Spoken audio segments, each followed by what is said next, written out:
Kristin LaVanway here, and I just celebrated my 8th year anniversary of having my real estate license, which is so awesome. And so I thought it would be fun to share with you the history of real estate since I got my license. I just want to make a disclaimer here that I'm in no way responsible for what happened in Phoenix real estate since 2005. It's merely a coincidence that I happened to get my license the same year that everything kind of hit the fan. Not my fault. Not my fault.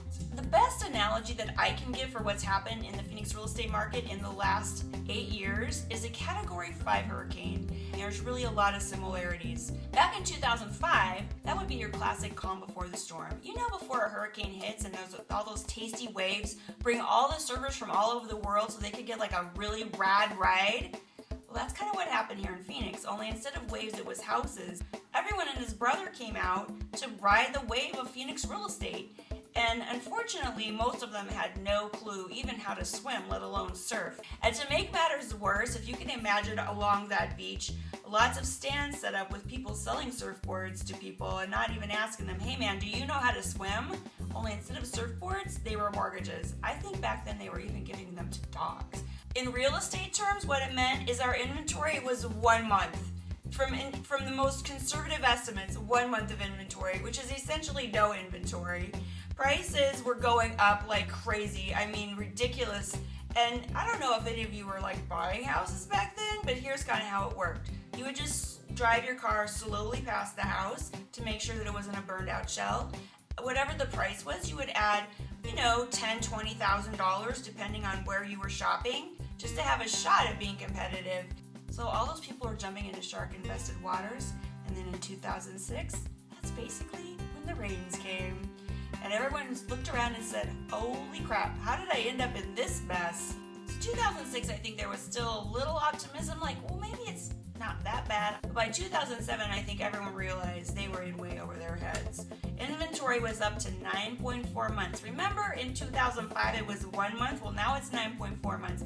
And you know what that means? That means prices are going to start dropping. And they did, like a rock. So if you want to think of 2006 and 7 as like the rains, 2008, 9, and 10 would be the apocalyptic flooding, the swarms of locusts, and the malaria fever that hit. All of the side benefits of having an economic catastrophe. With all those houses, nobody was buying. By 2008, our inventory was up to 14 months. 14 months of inventory. That's crazy. And by 2009, our prices hit rock bottom. Yikes. So, as in any good storm, there's always help out there, right? The Red Cross in some cases, and in our case, the federal government decided to help us out by extending the first-time homebuyers tax credit. And that did help a little bit. Houses were getting sold, people were kind of getting cautiously back into the game, but unfortunately, when our aid ran out, in other words, when the first-time homebuyers tax credit expired, things kind of went back down south again. And 2011, everyone was just shook up. They were just shaking their heads going, I don't even know what to do. So 2011 was a year that no one can really explain, but I like to explain it as everyone was looking for Brad Pitt and Angelina Jolie. You know, how they come in the face of natural disasters, give you a little awareness and hope and celebrity sightings, and that cheers everybody up. But in this case, instead of actually having Angelina Jolie and Brad Pitt, we had investors with cash, which was even better because they started buying houses, cleaning up the mess, and helping us recover. Awesome!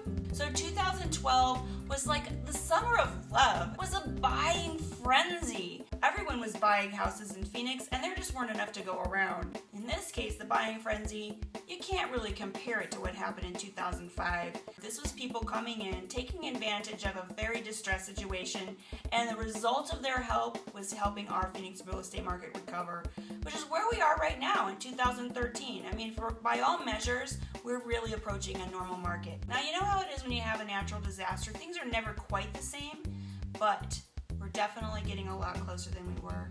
And we're just going to have to figure out some other things to talk about, like maybe when Brad and Angie are going to get married. I don't know. Maybe you know.